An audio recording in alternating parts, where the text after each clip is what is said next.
नमस्कार दोस्तों, मैं हूँ डॉक्टर शोभा गर्ग। मैं एक इनफर्टिलिटी ट्रीटमेंट एक्सपर्ट हूँ और आईवीएफ करती हूँ। आज मैं आपको एक बहुत ही कॉमनली पूछे जाने वाले क्वेश्चन का आंसर देना चाहती हूँ, और वो क्वेश्चन है कि क्या आईवीएफ में हमेशा ट्विन्स ही होते हैं।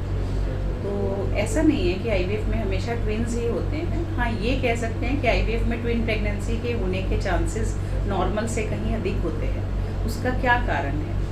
एक्चुअली जब हम आईवीएफ करते हैं तो हम मल्टीपल एम्ब्रियोज डालते हैं। जैसे हमारे हॉस्पिटल में हम ब्लास्टोसिस्ट ट्रांसफ़र करते हैं तो हम 2 या 3 ब्लास्टोसिस्ट रखते हैं। तो जब हम मल्टीपल एम्ब्रियोज यानी कि अगर हम 2 एम्ब्रियो रख रहे हैं तो उसमें 2 बच्चे भी ठहर सकते हैं, 1 बच्चा भी ठहर सकता है। तो कई कपल हमसे पूछते हैं कि डॉक्टर हमें एक ही बच्चा चाहिए, तो आप सिर्फ एक ही एम्ब्रियो प्लेस कर दो। तो उसका जवाब ये है कि हम कर सकते हैं अगर कोई कपल ऐसा चाहता है, मगर उससे सक्सेस रेट गिर जाता है, क्योंकि जो हम ये एम्ब्रियो ट्रांसफ़र करते हैं इसमें हम एम्ब्रियो की सिलेक्शन उनकी मॉर्फोलॉजी यानी कि उनकी दिखने में जो उनकी क्वालिटी है उसके हिसाब से करते हैं, पर उनका जो जेनेटिक स्ट्रक्चर है वो हम नहीं जान पाते।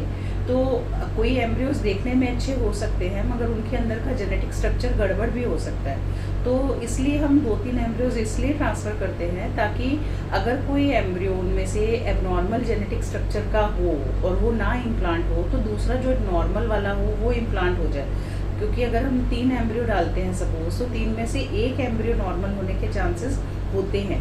तो अगर आप सक्सेस रेट अच्छा चाहते हैं तो हमें 2-3 एम्ब्रियोज रखने पड़ते हैं, और उसके बाद ज़रूरी नहीं है कि 2 बच्चे ठहरेंगे ही, या और ये भी ज़रूरी नहीं है कि 2 बच्चे ठहर गए हैं तो वो 2 के 2 चलते रहेंगे।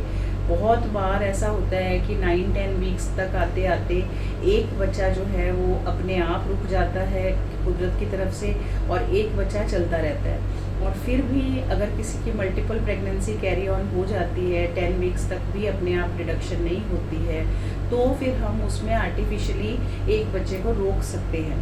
तो मेरा कहने का मतलब ये है कि आईवीएफ में सबसे पहला हमारा फोकस ये होता है कि इसमें सक्सेस रेट को बढ़ाया जाए, क्योंकि ये एक कॉस्टली ट्रीटमेंट है, पेशेंट का बहुत पैसा लगा होता है, और पेशेंट का बहुत ज़्यादा इसमें अपना इमोशनल उनका सारा दारोमदार इस पर होता है कि इसका रिज़ल्ट क्या आएगा।